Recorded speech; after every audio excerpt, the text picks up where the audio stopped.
Ce programme est financé par les amis et partenaires du ministère de Joyce Meyer. Ne vous plaignez pas d'être endetté si vous dépensez trop.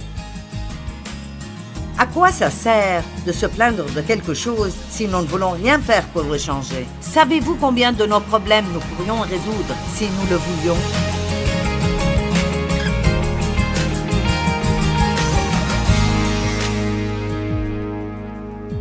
La Bible dit que nous devons apporter une offrande ou un sacrifice de louange. Donc, la louange est perçue par Dieu comme une offrande. Nous offrons nos louanges. Et la louange est simplement une histoire ou une narration. C'est l'histoire de quelque chose de bien que Dieu a fait pour vous. Alors, quand vous vous réunissez, que direz-vous de parler des bonnes choses que Dieu fait au lieu de simplement... Combien d'entre vous en ont vraiment marre d'entendre tout le monde se plaindre à propos de tout? Je veux dire, je suis au point où je ne peux pas supporter de devoir écouter plus de gens se plaindre. Le psaume 50, 23 dit « Celui qui offre pour sacrifice des actions de grâce me glorifie. Et à celui qui veille sur sa voie, je ferai voir le salut de Dieu. » Par lui, offrons sans cesse et constamment à Dieu un sacrifice de louange.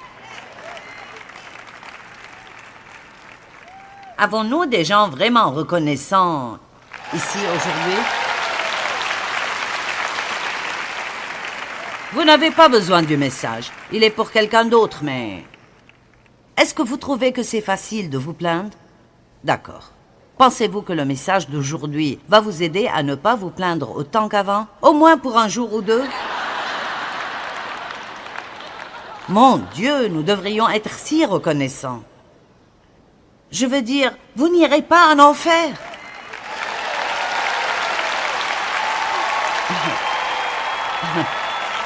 Pensez-y. Vous vivrez pour l'éternité. Waouh! Et dans la présence de Dieu. N'est-ce pas merveilleux? D'accord, se plaindre est un péché. Nombre 21, 4 à 7. Les Israélites. Il leur a fallu 40 ans pour faire un voyage de 11 jours, n'est-ce pas? Et combien d'entre nous errent autour des mêmes montagnes pendant des années et des années, au lieu de simplement aller de l'avant régler leurs problèmes et en finir? Amen. Je suis fatiguée de prendre du poids facilement. Mon métabolisme est si lent. Je souhaiterais être l'une de ces personnes qui pourraient manger tout ce qu'elles veulent. Eh bien, vous ne l'êtes pas.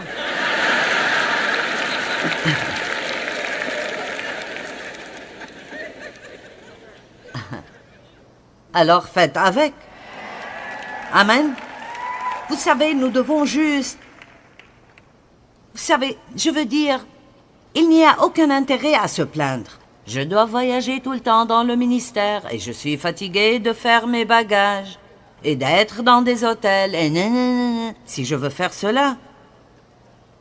Allez, arrêtons de nous plaindre concernant ce que nous choisissons de faire. Parce que quoi que vous choisissiez de faire, il y aura là une bonne partie et une partie que vous n'aimerez pas. Tout comprend des privilèges et des avantages, mais il y a aussi des épreuves et des tribulations. Amen. Si vous pensez que c'est difficile d'être célibataire, attendez de vous marier.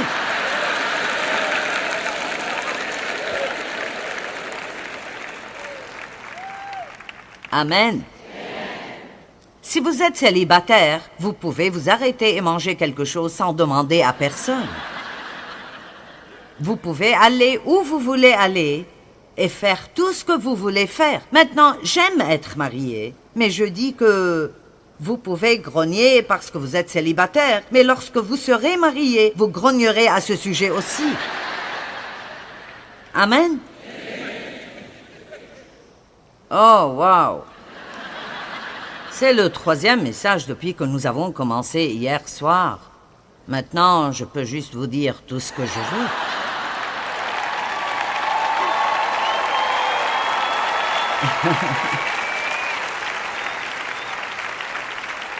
Il me reste 13 minutes pour dire ce que je veux. Et je ne serai pas de retour avant 6 mois. Et vous m'aurez pardonné d'ici là et...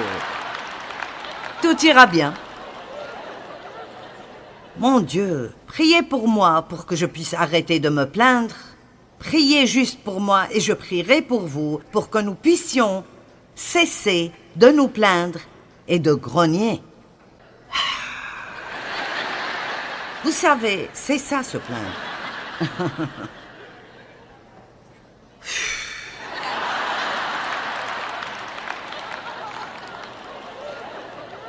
Est-ce que vous faites cela?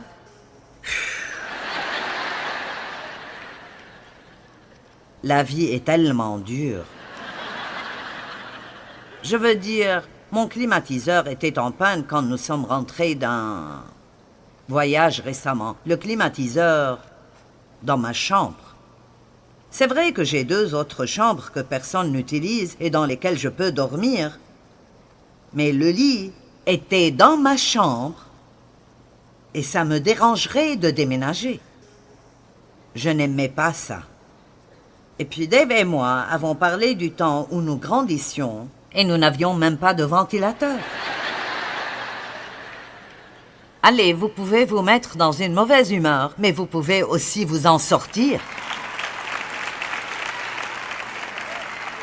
Nombre 21.4. Ils partirent de la montagne dehors par le chemin de la mer Rouge pour contourner le pays d'Édom. Le peuple s'impatienta en route et parla contre Dieu et contre Moïse.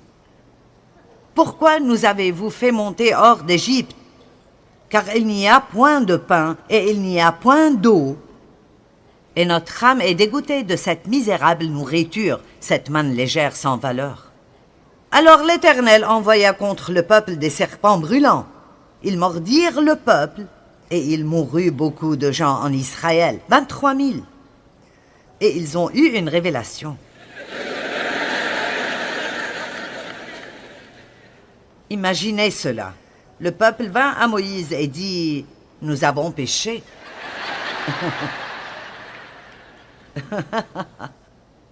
Pouvons-nous comprendre cela avant d'avoir une plaie? Et vous savez,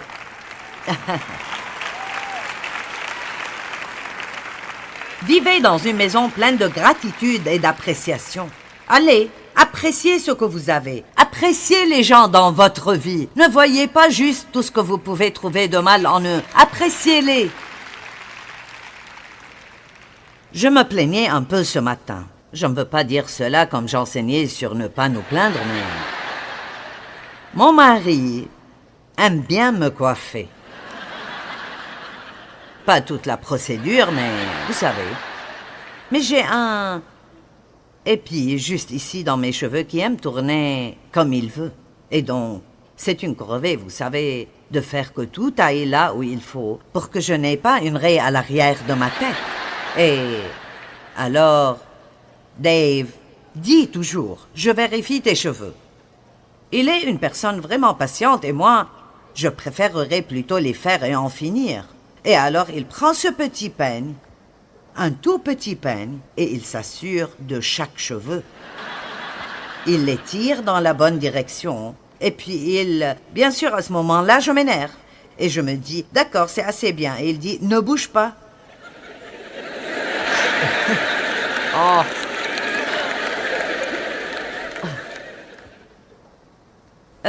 Et je dis, tu as des épis à l'arrière de ta tête aussi.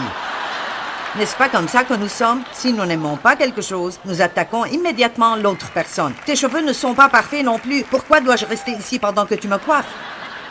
Vous voyez maintenant, je vous parle de nos problèmes de ménage. L'Éternel envoya contre le peuple des serpents brûlants. Ils mordirent le peuple et ils ont dit, « Nous avons péché. » Imaginez cela. Prie l'Éternel afin qu'il éloigne de nous ces serpents, et Moïse pria pour le peuple. Maintenant, ces paroles dans Nombre 21 est répétées dans 1 Corinthiens.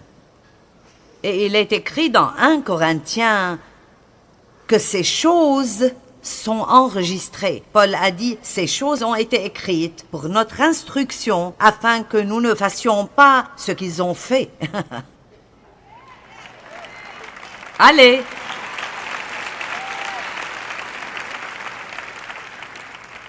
Donc il est écrit que nous ne devrions pas tenter le Seigneur. Alors, finissons-en ici avec quelques questions. Êtes-vous content la plupart du temps? Évidemment, les personnes qui le sont n'hésitent pas à dire oui. Mais je n'ai pas entendu un non. Et j'en suis sûre, il y en a ici.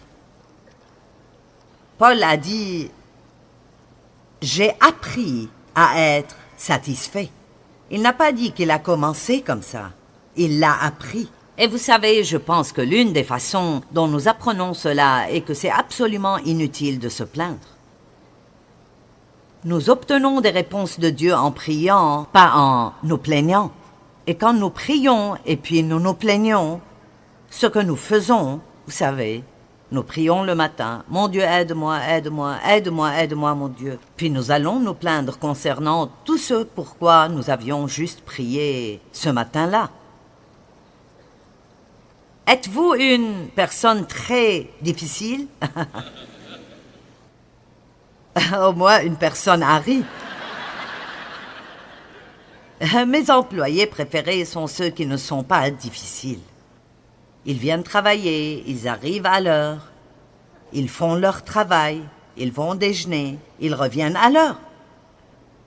Ils font leur travail, ils suivent les directives, ils rentrent chez eux, ils reviennent le lendemain, ils le font encore. J'aime les gens qui n'ont pas toujours quelque chose d'autre qu'ils doivent avoir pour être heureux.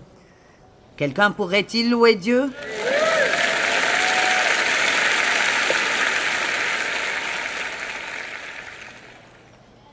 Vous n'aimerez pas cela, mais je le lirai. Luc 3,14. Des soldats lui demandèrent à Jésus, « Et nous, que devons-nous faire ?» Il leur répondit, « Ne commettez ni extorsion, ni fraude envers personne, et contentez-vous de votre solde. »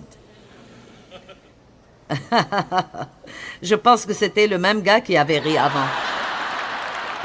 Il y a une personne entre ces milliers qui pense que je suis drôle.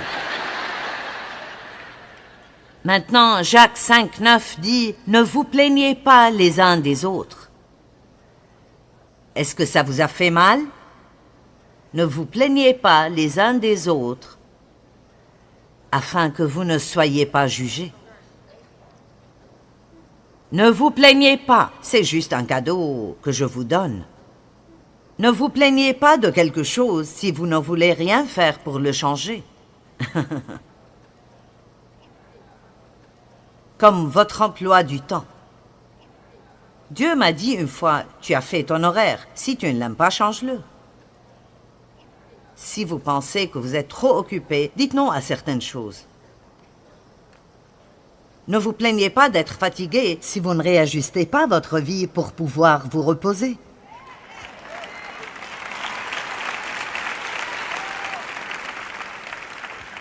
Je vais tourner le dos quand je dirai ce qui suit. Il y a moins de gens ici qui se fâcheront contre moi alors.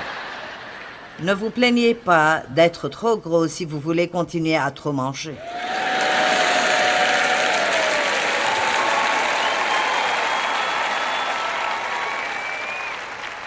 Encore 4 minutes et je m'en vais.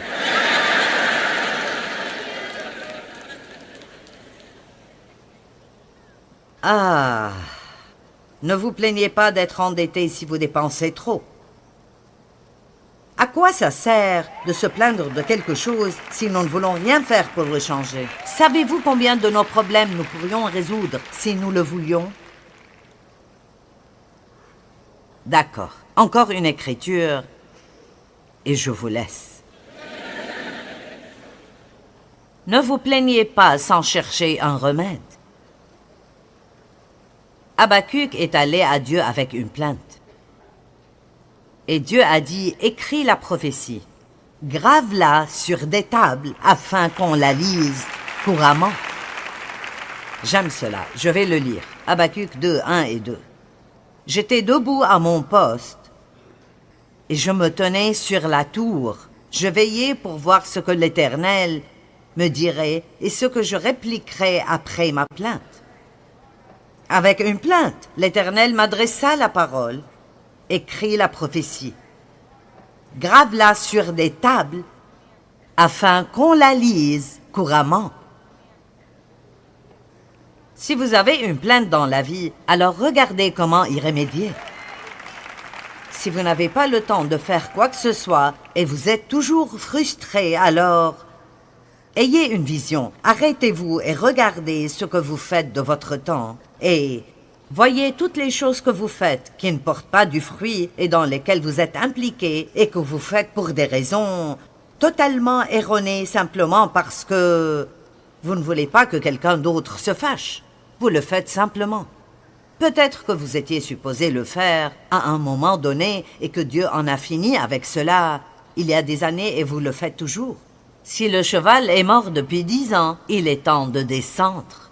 Vous savez, ne vous contentez pas d'essayer de faire la même chose encore et encore. Si ça ne fonctionne pas, ayez une vision.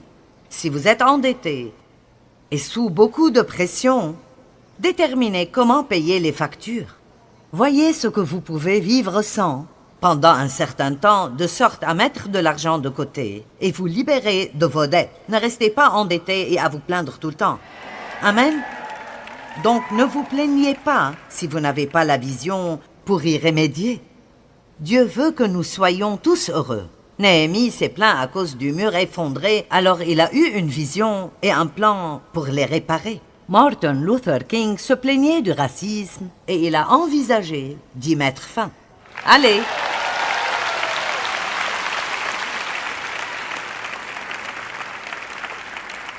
Et je répète que si vous voulez vous plaindre de quelque chose, ne prenez pas la peine de prier à ce sujet. Je vais vous raconter une histoire. Un groupe de pasteurs que je connais est allé pêcher au large de la côte. Une pêche de nuit dans l'océan au large de la Californie. Et ils ont heurté un récif et ont eu un très grave accident de bateau. Et tous, vraiment, ont été blessés. Certains d'entre eux étaient vraiment amochés. Et ils ont contacté la garde côtière. Et quand les gardes-côtes sont arrivés là-bas, et c'est une règle de la mer, ils ont dit « permission de monter à bord ». Et c'est intéressant. Ici, ils saignaient et étaient amochés. Et leur vie était un grand gâchis à ce moment-là, comme des gens qui vivent sans Christ. Désespérés, ils ont besoin d'aide. Ils saignent à l'intérieur, ils ont le cœur brisé. Et pourtant, Jésus ne montera pas à bord sans obtenir la permission. Et donc, aujourd'hui, Jésus dit à certaines personnes, « Permission de monter à bord. Permission de venir à bord. » Et vous savez quoi? C'est simple. Dieu vous aime. Peu importe combien vous avez de défauts, Dieu vous aime. Et il n'y a pas de trou tellement profond qu'il ne peut pas vous atteindre et vous faire sortir. Et il veut faire quelque chose de merveilleux dans votre vie. Il n'est pas trop tard. Et il n'y a pas de péché qui ne puisse être pardonné. Mais vous devez être prêt à faire une chose. Et c'est de dire que vous croyez que Jésus est le Fils de Dieu. Vous croyez qu'il a effectivement pris votre péché sur lui-même. Il est mort pour vous à votre place. Vos péchés sont pardonnés si vous recevez cela et décidez que vous voulez vous détourner du péché. Le repentir ne signifie pas seulement que je suis désolé pour mon péché, mais que je veux m'en détourner et me tourner vers Dieu et vivre une vie nouvelle. Amen. Maintenant, je vais être très honnête avec vous. Être chrétien est beaucoup mieux que d'être pécheur. Mais ce n'est pas Facile. Vous savez, si vous vous détournez du péché et vous apprenez à vivre de nouveau, vous devrez étudier la parole et probablement vous faire de nouveaux amis. Et vous devez vous joindre à une église où vous pouvez être avec d'autres personnes qui vous aiment. Aucune de ces choses n'a à voir avec votre salut. Vous êtes sauvés parce que vous croyez. Mais si vous profitez de la vie que Jésus est mort pour vous donner, alors il y aura certaines choses que Dieu devra changer dans votre vie. Mais le problème, c'est qu'il est patient. Il ne fait jamais rien quand vous n'êtes pas prêt. Tout ce que je dis, c'est que si vous priez la prière du salut avec moi aujourd'hui, vous faites alors la première étape d'un très long voyage. Et je veux que vous soyez prêts pour ceci et désireux de l'avoir. Il ne s'agit pas seulement de prier la prière du pécheur puis de continuer à vivre de la même manière. Il s'agit d'être disposé à changer de vie. Qui ici a vraiment besoin que Jésus soit le Seigneur de sa vie? Vous voulez le recevoir comme votre sauveur? Allez, levez vos mains. Vous voulez le recevoir comme votre sauveur? Peut-être que vous dites, eh bien, Joyce, tu sais, je ne suis même pas sûre d'être sauvé. Il y a beaucoup de gens qui sont juste religieux. Je veux dire, ils vont juste à l'église et ils font tous les rituels. Et vous savez, ils dépendent de ces choses. Eh bien, je vais à l'église. Eh bien, rester dans le garage toute la journée ne fait pas de vous une voiture. Ce n'est pas parce que vous êtes allé à l'église que vous êtes chrétien. Amen? Je veux dire, la chrétienté est d'ouvrir votre vie et de dire « Je suis un pécheur, j'ai besoin de toi, viens vivre en moi et fais de moi ce que tu veux que je sois. » Si vous voulez que je prie avec vous, je vais vous demander de vous lever là où vous êtes. Nous n'allons pas vous faire venir devant, juste levez-vous. Allez, si vous êtes sérieux, alors levez-vous. Amen, amen. D'accord. Allez, partout. Sur ces balcons, c'est bien. Partout. Partout où vous êtes. Ayons un renouveau ici aujourd'hui et rendons le diable vraiment fou. Amen. Allez, maintenant, écoutez. Nous allons tous prier cette prière avec vous. Et je vous ai demandé de vous lever parce que si vous ne prenez pas position ici, vous ne le ferez pas dans le monde. Donc, j'aime demander aux gens de le faire parce que c'est comme si vous disiez que vous êtes sérieux à ce sujet. Alors, prions. Père Dieu, je t'aime. Jésus, je crois en toi. Je crois que tu es mort pour moi. Je suis désolé pour mes péchés. Je me repens. Je me détourne du péché. Et je me tourne vers toi. Je crois. Je te reçois maintenant, Jésus. Comme mon Sauveur. Comme mon Seigneur. Comme mon ami. Je me donne à toi. Prends-moi tel que je suis. Et maintenant, fais de moi ce que tu veux que je sois. Je te remercie. Je crois maintenant que je suis sauvé. Mes péchés sont pardonnés. Je suis en route vers le paradis. Et je vais profiter du voyage. Allez, louons Dieu pour toutes ces nouvelles âmes aujourd'hui. Amen. Se plaindre peut certainement rendre nos prières inefficaces. Au lieu de cela, nous devons être reconnaissants pour les bonnes choses que Dieu a apportées dans nos vies.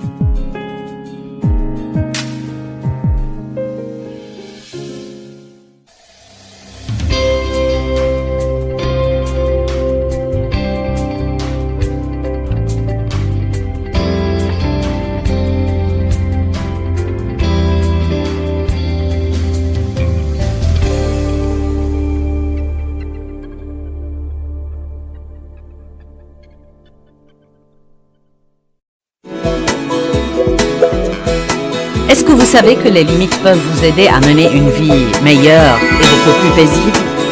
Découvrez comment les limites apportent la liberté d'en jouir de la vie de tous les jours.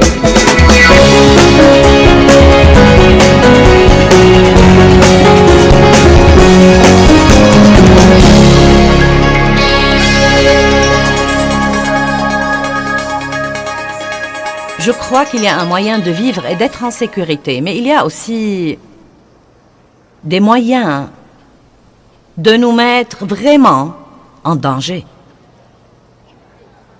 Nous allons parler de mettre des limites qui éliminent le stress de votre vie, d'avoir des frontières et des limites et des marges dans votre vie. En réalité, Dieu m'a demandé l'idée de cette barrière et nous allons prétendre que c'est notre zone de sécurité. Et donc, je peux prêcher pas mal de sermons à l'intérieur de cette barrière. Mais cette barrière que vous voyez représente en fait la parole de Dieu. Et la parole de Dieu devient vraiment une barrière dans nos vies. Elle nous dit ce que nous pouvons faire. Et être en sécurité est ce que nous ferions mieux de ne pas faire pour ne pas nous mettre en danger.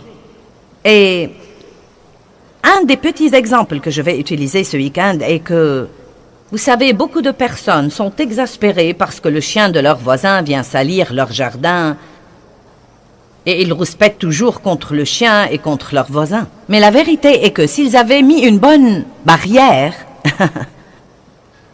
le chien du voisin n'aurait pas sali leur jardin. Ne vous fâchez pas contre le chien ou contre le voisin si vous ne faites pas ce que vous êtes censé faire. Il y a des gens qui font du mal aux autres. Et beaucoup d'entre vous, si je vous demandais combien d'entre vous ont été vraiment blessés par quelqu'un, la plupart d'entre vous vont probablement lever la main. Mais la vérité, c'est que parfois, les gens nous font du mal parce que nous ne mettons pas de limites ni de barrières. Nous ne leur disons pas, vous savez, vous n'allez pas me faire ça et rester en relation avec moi, ou je n'accepte pas ce comportement, je n'accepte pas votre façon de me parler. Et vous allez m'entendre dire ça plus d'une fois ce week-end, mais je vais commencer à le dire maintenant pour que vous commenciez à y penser. Une des raisons pour lesquelles il nous est difficile de mettre des barrières entre nous et les autres, c'est que nous ne le faisons pas assez tôt. Je crois que beaucoup de fois, nous attendons trop longtemps et nous laissons les gens qui sont dans nos vies prendre beaucoup de mauvaises habitudes. Et nous leur laissons passer beaucoup de choses que nous n'approuvons pas et que nous n'aimons pas depuis le début. Mais nous essayons de les éliminer par la prière ou bien, vous savez, nous ne voulons pas blesser ces personnes ou ceci ou cela ou quelque chose d'autre. Et parfois, même en tant que chrétiens, nous nous embrouillons à propos de l'amour et nous ne savons même pas vraiment ce que nous devons dire aux autres ou combien nous devons supporter. Et donc, nous allons essayer de clarifier beaucoup de ces choses-là ce soir. Et nous avons besoin de barrières dans beaucoup de domaines. Et à vrai dire, la discipline, la maîtrise de soi et la discipline, et mettre des frontières et mettre des barrières dans nos vies, sont parmi les choses importantes que nous puissions faire. Et comme vous le savez, une vie sans discipline est une vie qui court sûrement au désastre. Et donc, c'est parti. Le message de ce soir s'intitule « Marcher sur le fil du rasoir ». Et nous trouvons ça fascinant. Et nous disons « Ouais !» Je marche sur le fil du rasoir. Eh bien, c'est plutôt devenu une façon populaire de voir la vie aujourd'hui. Mais franchement, Dieu ne veut pas que nous marchions sur le fil du rasoir. Car si vous faites cela, vous n'aurez aucune marge pour quoi que ce soit. Ce que nous devons faire, c'est vivre de façon à avoir la paix et à éliminer le stress de notre vie. J'ai donc une question pour commencer. Est-ce que vous menez une vie vraiment insoutenable? Vous dites, qu'entendez-vous par là? Est-ce que vous vous surprenez à dire, eh bien, je ne peux plus faire ça? Je ne peux pas continuer comme ça? Si je dois vivre comme ça 1 an de plus, ça va probablement m'achever. Croyez-moi, je n'en peux plus, c'en est vraiment trop. Si vous dites des choses comme ça et que vous êtes sérieux, et à vrai dire, ceux qui disent ces choses sont plus nombreux que ceux qui ne les disent pas.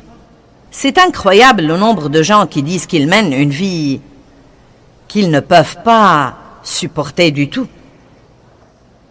Je connais des gens, beaucoup de gens dans le ministère, qui me disent tout le temps, je ne peux pas continuer à faire ça, je ne peux pas continuer à travailler autant, je ne peux pas continuer à voyager autant, je ne peux pas continuer. Vous savez, donc ce que vous dites vraiment, quand vous dites ça, et je sais que j'ai des limites et que je les ai atteintes, mais je vais les ignorer et voir si je peux m'en tirer.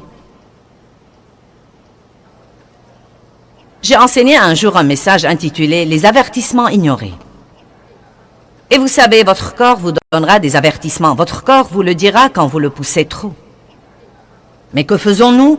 Oh, ça va. Les gens avec qui vous êtes en relation vous donnent des avertissements. Quand ils commencent à vous dire « Je sens que je ne te vois jamais. J'ai l'impression, quand on est ensemble, que tu ne m'écoutes vraiment pas. J'ai l'impression que tu n'as jamais de temps pour moi.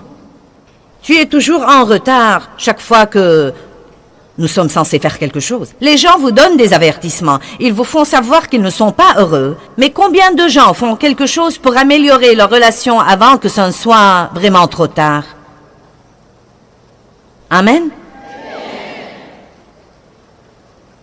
Si vous savez que vous menez une vie insoutenable, je veux vous suggérer de prendre la décision dans ces 3 jours à venir de ne pas remettre le changement à 1 an, ou à 2, ou 3, ou 4, ou 5 plus tard, ou jusqu'à ce que vous ayez une dépression nerveuse, ou une crise cardiaque, ou que vous perdiez tous ceux qui sont dans votre vie. Mais vous devez faire les changements que vous devez faire pour mener le genre de vie que vous croyez que Dieu veut que vous ayez. Et la vie qu'il veut que vous ayez doit être une vie paisible et vraiment puissante. Jésus a dit « Je vous laisse ma paix ». Nous ne sommes pas censés être tout le temps stressés et frustrés et sur le point de craquer en essayant de survivre jour après jour. Allons maintenant à Nombre chapitre 11 à partir du verset 10. Ça a l'air de quelque chose dont vous avez besoin?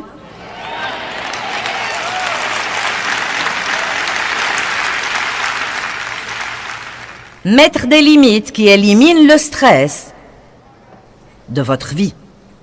Et Moïse entendit le peuple qui pleurait, chacun dans sa famille, et à l'entrée de sa tente. Et la colère de l'Éternel s'enflamma fortement. Et cela fut mauvais aux yeux de Moïse. Donc Dieu avait donné à Moïse le travail de mener ce peuple de plus de 6 millions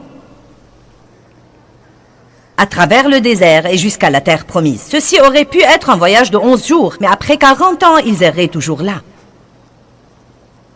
Et une des raisons était que chaque fois que les choses n'allaient pas comme ils le voulaient, ils étaient déprimés. Et donc les voilà qui pleuraient de nouveau dans toute la terre, parce que les choses allaient mal. Ils avaient des épreuves, des tribulations, et ils avaient des ennemis. Les choses étaient difficiles, et Moïse en avait vraiment assez. Et il a dit au Seigneur, « Pourquoi affliges-tu ton serviteur? Et pourquoi n'ai-je pas trouvé grâce à tes yeux que tu aies mis sur moi la charge de tout ce peuple? Est-ce moi qui ai conçu ce peuple? Est-ce moi qui l'ai enfanté pour que tu me dises, porte-le sur ton sein comme le nourricier porte un enfant, jusqu'au pays que tu as juré de lui donner? Où prendrai-je de la viande pour donner à tout ce peuple? Car ils pleurent auprès de moi en disant, donne-nous de la viande à manger. » Regardez le verset 14. Je ne puis pas à moi seul porter tout ce peuple, car il est trop pesant pour moi. Maintenant, la raison pour laquelle je soulève cette question, c'est que c'est très démodé dans notre culture américaine d'aujourd'hui de dire « j'en ai assez et je ne peux plus supporter ». Je crois que beaucoup de fois, malgré tout ce que nous faisons, nous croyons que nous devons être capables de faire tout et nous regardons tous les autres qui semblent pouvoir faire tant de choses en même temps. Et vous savez, la dame qui peut travailler à plein temps et élever 5 enfants et gérer sa maison et être dans le comité d'école et être dans le comité d'église. Et nous pensons, je devrais être capable d'être comme ça. Il se peut qu'il y ait des personnes qui soient particulièrement douées pour faire beaucoup de choses comme ça. Mais les gens ne sont pas tous pareils et vous feriez mieux de trouver votre zone de confort et d'apprendre à y vivre. Sinon, vous n'allez jamais jouir de votre vie et vous allez finir par vous rendre malade et ruiner toutes vos relations. J'ai un flash info pour vous. Vous n'êtes pas censé être comme quelqu'un d'autre ou rivaliser avec quelqu'un d'autre. Vous devez être la personne que vous êtes et ne pas vous en excuser.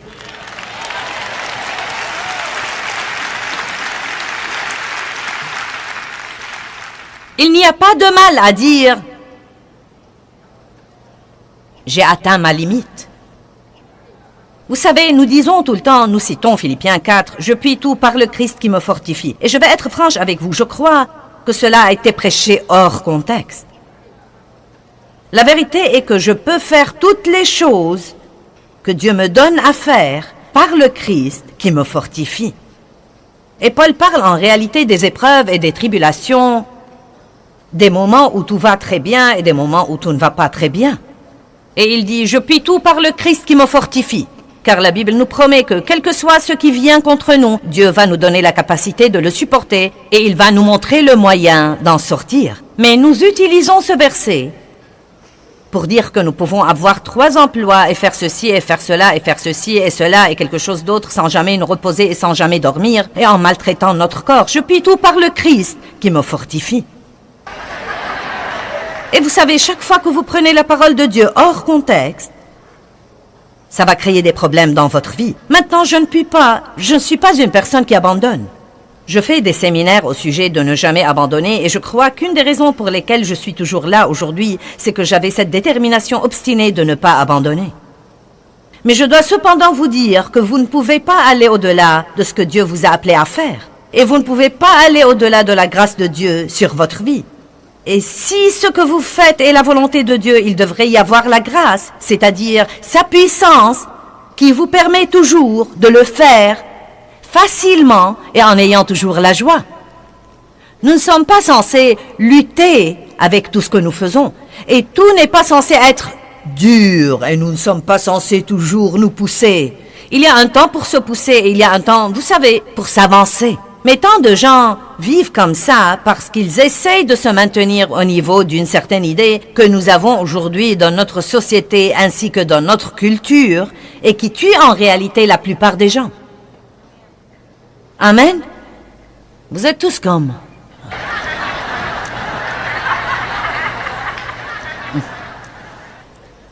Exode 18. Écoutez-moi bien. Y a-t-il quelqu'un que vous connaissez et que vous aimez et respectez, qui est un bon ami à vous, qui vous dit que vous devez faire des changements radicaux dans votre vie? Non, mais est-ce que quelqu'un vous a dit que vous feriez mieux de commencer à mieux vous occuper de vous-même? Est-ce que quelqu'un vous a dit ça? Pas assez d'entre vous? Je vais donc vous le dire moi-même. Est-ce que quelqu'un vous a dit que vous devriez dormir plus, que vous devriez manger mieux, que vous devriez vous reposer davantage, que vous devriez... Bien. Vous savez, je crois que Dieu parle par les gens et pas nécessairement par les gens chrétiens. Il a parlé par exemple à un prophète par un âne.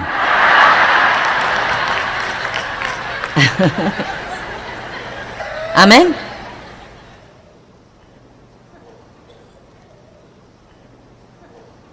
Et Dieu a parlé à Moïse par son beau-père. Vous voyez, Moïse était un de ces gens-là, je crois. Les gens du type leader fort qui veulent faire le tout, qui prennent leurs responsabilités très au sérieux. Je suis comme ça. Si vous me donnez la responsabilité de faire quelque chose, non mais si c'est humainement possible de le faire comme il faut, j'essaye de le faire. Je suis une fanat de faire mon devoir et de faire ce que je promets de faire. Et ce sont de bonnes qualités et de bons traits de caractère. Mais je peux aussi vous dire que quand j'ai commencé ce ministère par le leadership de Dieu en 1976, j'ai donné des études de Bible à la maison pendant 5 ans et j'ai travaillé dans le ministère de quelqu'un d'autre pendant 5 ans. Et ensuite, pendant les 22 dernières années, nous avons voyagé et nous sommes passés à la télé. Et vous savez, non mais croyez-moi, c'est agréable de dire, eh bien vous savez, nous sommes à la télé dans le monde entier. Il suffit d'un bip pour le dire comme ça. Psst. Vous savez, mais Seigneur, aie pitié, non mais ce qu'il a fallu pour le faire, Non mais l'effort et le travail et la foi et le jugement et les critiques et les malentendus, vous savez, toutes ces choses différentes. Et vous savez, j'ai dû bien apprendre à laisser Dieu être Dieu et à ne pas essayer de faire que les choses se produisent en dehors de leur timing. Et toutes les choses que vous traversez vous aussi. Mais je vais vous dire quelque chose dont je ne suis pas fière, mais c'est absolument vrai. Je suis dans le ministère depuis 32 ans et probablement les 20 premières années où j'étais dans le ministère, je me sentais mal fichue physiquement la plupart du temps. Et je courais chez les médecins, et j'essayais ceci et cela, et je prenais toutes les pilules et les vitamines et tous les trucs naturels qui me tombaient sous la main. Et les médecins me disaient parfois, eh bien tu sais, c'est juste le stress. Un médecin, j'étais chez lui durant 5 minutes et il m'a dit, tu es une personne plutôt intense, n'est-ce pas?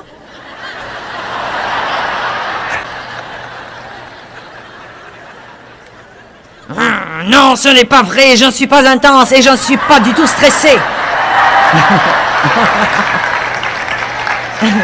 Et je ne comprenais pas. Non, mais je ne comprenais vraiment pas. Tout d'abord, j'ai grandi dans une maison abusive et donc j'avais beaucoup d'insécurité. Je ne me suis pas rendu compte que bien que Dieu m'ait appelé au ministère, j'avais toujours quelques mauvais motifs et quelques mauvaises façons de penser parce que je tirais mon estime et je tirais ma valeur de ce que je faisais. Et Dieu ne veut pas que vous tiriez votre estime et votre valeur de ce que vous faites. Il veut que vous sachiez qui vous êtes en lui et ensuite ce que vous le faites pour lui, avec sa grâce et son aide dans votre vie. Et ensuite, vous pouvez en jouir. Et donc, vous savez, les médecins me disaient tout le temps, eh bien, tu sais, ton problème est le stress. Et je leur disais, ce n'est pas le stress. Non, mais cela m'exaspérait parce que je ne savais même pas. Je croyais que le stress voulait dire que je ne savais pas m'y prendre avec la vie. Je voyais que le stress voulait dire que, vous savez, que vous n'aimez pas ce que vous faites. Et je leur disais, j'aime ce que je fais. Je fais ce que je suis appelée à faire. Ne me dites pas que je ne sais pas m'y prendre avec la vie. Vous devriez voir tout ce que je fais.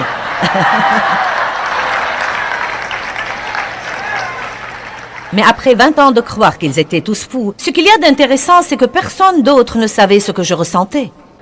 J'ai juste continué à me pousser, à m'avancer. Non, mais je voyageais et je faisais des réunions et... Non, mais vous savez, nous faisons environ 13 conférences par an ici aux États-Unis et nous allons à l'étranger 3 fois par an. Et je fais des séminaires et d'autres choses comme ça et beaucoup de télé. Mais il y a eu un temps où je faisais 36 conférences par an, c'est-à-dire que je faisais 3 conférences tous les mois. Maintenant, vous savez quoi? C'était idiot. Non, mais la seule chose que je peux dire, c'est que c'était vraiment idiot. Et ensuite, entre ces choses-là, je faisais des séminaires. Vous savez, j'y repense et je me dis... Si ce n'était la miséricorde de Dieu, je serais morte. Vous savez, mon cœur était juste. Mais bien que votre cœur soit juste, vous ne pouvez pas violer les lois spirituelles de Dieu et ses lois de santé et ses lois de repos et ne pas payer le prix.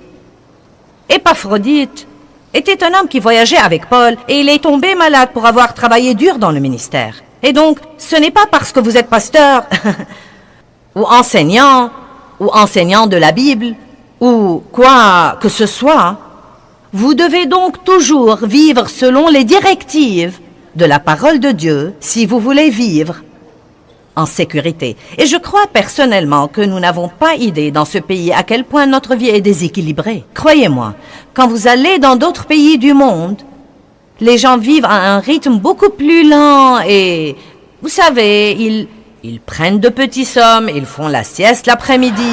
Vous savez, ils ne travaillent pas 7 jours sur 7, ils ne sont pas disponibles 7 jours sur 7, 24 heures sur 24. Ils ne portent pas de radiomessager, de téléphone cellulaire, d'ordinateur portable et tout ça. Non mais dites-moi, que faisons-nous à nous-mêmes? Que faisons-nous à nous-mêmes? Non mais aujourd'hui, si quelqu'un ne peut pas vous trouver pour 5 minutes, il agit comme si c'était la fin du monde. Eh bien, où est-ce que tu étais? Je t'ai appelé 2 fois et tu n'as pas répondu à ton téléphone.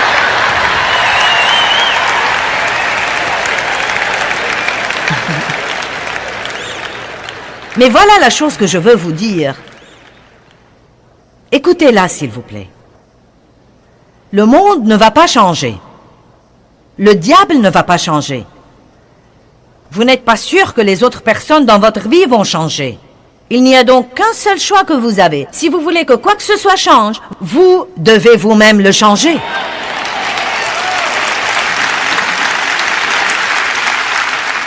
Et je veux aussi vous dire très franchement que quand vous le changerez, beaucoup de gens n'aimeront pas ça. Mais quand vous vous tiendrez devant Dieu, vous ne répondrez de personne à part vous-même. Et si vous vivez pour plaire aux gens, le jour où vous craquerez, ces gens-là seront trop occupés pour venir à votre chevet et vous visiter. Et pour ceux d'entre vous qui croient qu'ils n'ont pas le temps, que je vous dise, l'homme qui a une crise cardiaque a tout à coup beaucoup de temps. Et pour ceux d'entre vous qui consacrent chaque heure de leur journée à essayer de gagner plus d'argent et de posséder plus de trucs, et vous travaillez beaucoup trop et vous vous laissez entraîner dans ce système fou, quand vous serez sur votre lit de mort, vous n'allez pas demander votre solde bancaire. Ça ne va pas vous intéresser, vous allez vouloir votre famille, vos amis, et si vous ne prenez pas le temps de nouer des relations maintenant, écoutez-moi bien, vous ne pouvez pas avoir de bonnes relations sans investir un temps de qualité. J'ai entendu ça et je l'ai trouvé très intéressant. Écoutez ça. Toutes nos relations dans la vie sont nourries dans la marge de notre vie personnelle. Et votre marge est le temps que vous avez entre vos différentes activités. Comme, quelle est la marge que vous avez le matin avant de quitter la maison pour courir au travail? Quelle est la marge que vous laissez entre les rendez-vous? Quelle est la marge que vous laissez pour pouvoir vraiment passer un temps de qualité avec votre famille pendant la soirée? Combien de gens aujourd'hui ont des repas de famille? On n'en entend plus parler. Une des choses dont mes enfants se souviennent, c'est que tous les soirs, quand ils étaient petits, nous nous mettions à table et nous avions notre repas de famille. Je me rends compte que les temps ont changé. Mais vous savez, nous devons juste arrêter d'utiliser cette excuse. Eh bien, les temps ont changé, les temps ont changé, les temps ont changé. Vous savez quoi? Dieu n'a pas changé. Il n'a pas changé. Et je ne vous donne pas une règle comme quoi vous devez avoir un dîner de famille tous les soirs, mais je dis tout simplement, quand vous y pensez, vous ne nourrissez pas vos relations au travail. Vous ne nourrissez pas vos relations quand vous courez d'un rendez-vous à l'autre. Donc le seul temps que nous avons vraiment dans notre vie pour bâtir et nourrir et cultiver nos relations, c'est dans les marges de notre vie. Et c'est désolant que tant de gens n'ont aucune marge. Nous courons d'une chose à une autre, à une autre, à une autre, à une autre, à une autre. Et ensuite, quand nous sommes avec les personnes que nous aimons, nous sommes si stressés que nous rouspétons contre tout le monde. Je prêche bien, vous feriez donc aussi bien de m'applaudir.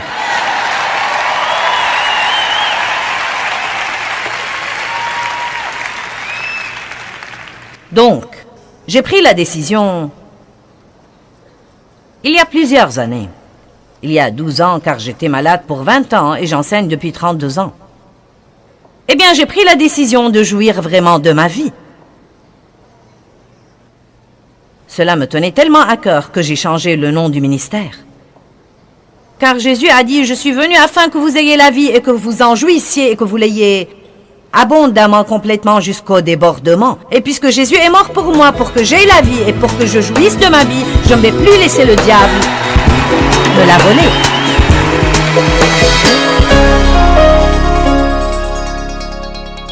Eh bien, les frontières sont vraiment la façon de Dieu de nous protéger si nous les comprenons et si nous les observons. Et je veux vous enseigner tout ce que je peux vous enseigner sur les frontières et sur la vie dans ce que j'appelle la zone de sécurité de la vie.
khắp phương trời vẫn nhớ tới quê hương. Người về đây thăm làng Trù quê mẹ và làng Sen quê cha, xúc động bồi hồi người rơi giọt lệ, thương mái nhà tranh thương đất mẹ nghèo.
Hãy subscribe cho kênh Ghiền Mì Gõ để không bỏ lỡ